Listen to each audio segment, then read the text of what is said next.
ወይ ቤስት ፍሬንድ ወይ ፍቅረኛሞች እንድንሆን እፈልጋለሁ። ምረጥ። ከዚህ በላይ አልችልም።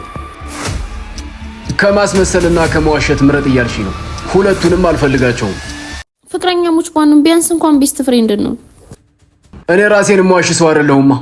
ሳን እባክህን፣ ቤስት ፍሬንድ ብንሆን እኮ አንተ ምንም አትጎዳም። ልክ ነሽ። ቤስት ፍሬንድ ብንሆን ምንም አልጎዳም። ግን ደግሞ ባደርገው ስለማይጎዳይ ብቻ የማይጠቅመኝ ከሆነ አላደርገውም። ጥቅመኛና ራስ ወዳድ ነህ ማለት ነው። ቀላል ጥቅመኛ ነኝ። በዚህ ምድር ላይ አንድም ሰው ያለ ጥቅም የሚሰራ የለም። ወይ ለነፍሱ ይጠቅመዋል፣ ወይ ለስጋው ይጠቅመዋል። አንቺ ደግሞ እያልሽኝ ያለሽው ለስጋዬም አልተመቸኝም፣ ለነፍሴ ምንም አይጠቅማትም። አንቺ ራሱ ጥቅመኛ ነሽ እኮ። ከኔ ጋር ስትሆኝ ደስተኛ ስለምትሆኝ አይደል ካንተ ጋር ልሆን የምትዩ?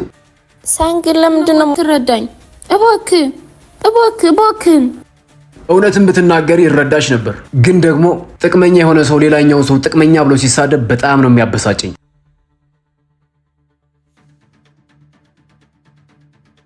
ከአንቺ ጋር መሆን ብፈልግ እኮ ይህን ሁሉ አላስለፈልፍሽም ነበር። ስለማልፈልግ ነው።